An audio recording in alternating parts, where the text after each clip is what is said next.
दुनिया भर से सनातन धर्म की सारी खबरों से रहना चाहते हैं अपडेट, तो सब्सक्राइब करें द साइंटिफिक हिंदू को।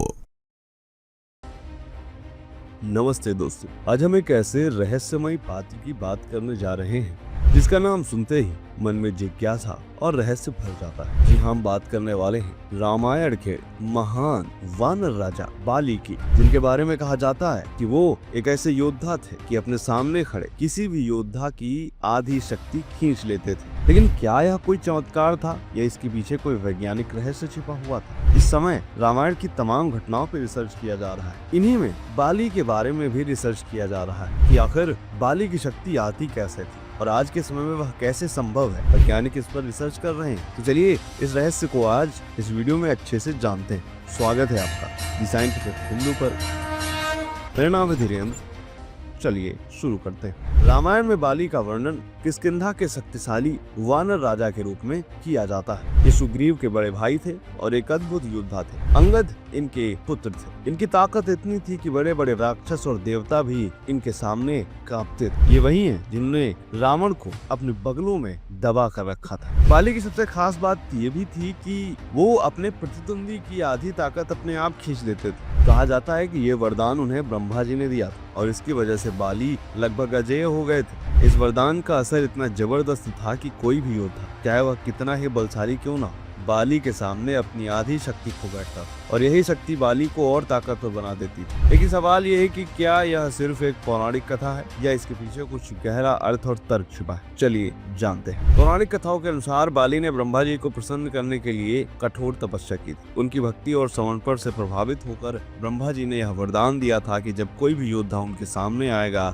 तो उसकी आधी शक्ति अपने आप बाली को मिल जाएगी। इस वरदान ने बाली को इतना शक्तिशाली बना दिया कि रावण जैसे महान योद्धा भी उनके सामने हार मान लेते हैं। इस बात का वर्णन है कि एक बार रावण, जो अपनी शक्ति के लिए पूरे तीनों लोकों में उस समय प्रसिद्ध था, बाली से युद्ध करने के लिए आता है। लेकिन बाली ने रावण को आसानी से हरा दिया। बाली ने रावण को अपनी बाह के नीचे दबाकर समुद्र में स्नान किया और कई समय तक ऐसा करते रहे, फिर उसे छोड़ दिया। यह घटना बाली की अपार शक्ति और उनके वरदान के प्रभाव को दर्शाती है। लेकिन इस वरदान का एक और दूसरा पहलू भी था। ये शक्ति बाली को अहंकारी भी बना रही थी। वे खुद को अजेय मानने लगे थे और यही अहंकार उनकी मृत्यु का कारण बना। भगवान राम ने सुग्रीव की मदद के लिए बाली का वध किया। लेकिन यहाँ सवाल उठता है कि अगर बाली इतने शक्तिशाली थे तो क्या उनकी यह शक्ति वाकई में चमत्कारिक थी या इसके पीछे कोई रहस्य था? तमाम वैज्ञानिक इसके पीछे आज अपने अपने तर्क देते हैं। हिंदू मान्यताओं में देवता और ऋषि अक्सर तपस्वियों को ऐसे अनोखे वरदान दे देते थे और ब्रह्मा जी ने बाली को यह वरदान दिया था। इस दृष्टिकोण से देखें तो बाली की शक्ति खींचने की क्षमता एक दैवीय चमत्कार थी। यह शक्ति उस दौर के विश्वासों को दर्शाती है जब लोग मानते थे कि तपस्या और भक्ति से असंभव को भी संभव किया जा सकता है। बाली की यह शक्ति उनके युद्ध कौशल और ताकत को और बढ़ा देती थी, जिससे वे अपने समय के सबसे बड़े योद्धा बन गए। कुछ लोग ये मानते हैं कि बाली की यह शक्ति मनोवैज्ञानिक प्रभाव और आत्मविश्वास का नतीजा थी। जी हाँ, वैज्ञानिक ये कह रहे हैं कि शक्ति खींचने की क्षमता वास्तव में उनके आत्मविश्वास और मनोवैज्ञानिक दबाव का परिणाम थी। जब कोई योद्धा बाली के सामने आता था तो वह पहले से ही बाली की इस खास शक्ति के बारे में जानता था और यह डर और असुरक्षा उनके मन में घर कर जाती थी, जिससे उनकी युद्ध करने की क्षमता कम हो जाती थी। उदाहरण के लिए वैज्ञानिक ये कहते हैं कि अगर कोई योद्धा यह सोच कर लड़े कि उसकी आधी शक्ति पहले ही चली गई है तो वह पूरे मन से युद्ध कभी नहीं कर पाएगा। दूसरी ओर बाली को अपने वरदान पर पूरा भरोसा था, जिससे उसका आत्मविश्वास चरम पर रहता था। आधुनिक मनोविज्ञान में वैज्ञानिक इसे प्लेसिबो प्रभाव या नोसिबो प्रभाव के रूप में जानते हैं। यानी अगर आपको लगता है कि आप कमजोर हो रहे हैं तो आप कमजोर खुद को महसूस करेंगे। वहीं कुछ और वैज्ञानिकों का इसके पीछे तर्क ये है कि यह कुछ और नहीं बल्कि एक ऊर्जा का हस्तांतरण था, यानी ट्रांसफर था। कैसे? इसके पीछे वो बताते हैं कि हर जीव में ऊर्जा होती है जो शारीरिक और मानसिक रूप में प्रकट होती है। भारतीय ग्रंथों में भी प्राण शक्ति और ऊर्जा चक्रों की बात की गई।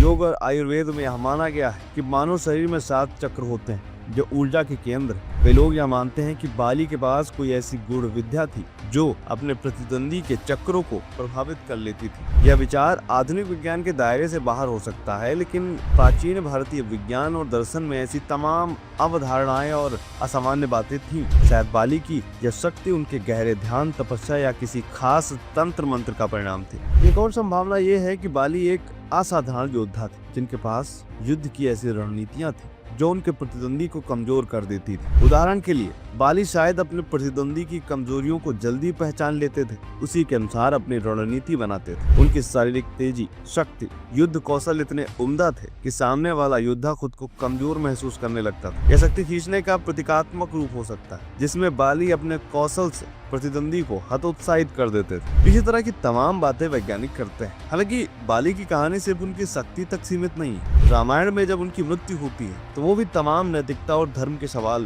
उठाती है। भगवान राम ने सुग्रीव की मदद के लिए बाली का वध किया था, तब उन्होंने छिपकर बाली पर बाण चलाया। सवाल ये भी था कि क्या राम का वह कदम उस समय उचित था। बाली ने मरने से पहले राम से इस बारे में सवाल भी किया था। श्री राम ने जवाब दिया कि उसने अपने भाई सुग्रीव के साथ अन्याय किया, अपनी शक्ति का दुरुपयोग किया। इसके अलावा उन्होंने ये भी कहा कि वे एक राजा के रूप में कार्य कर रहे थे और राजा का कर्तव्य है कि अन्याय को खत्म करे। मुझे अधर्म पूर्वक मारा है तुमने मेरी निरपराध हत्या की है। तुम्हारे इस पाप का प्रायश्चित कभी नहीं होगा राम।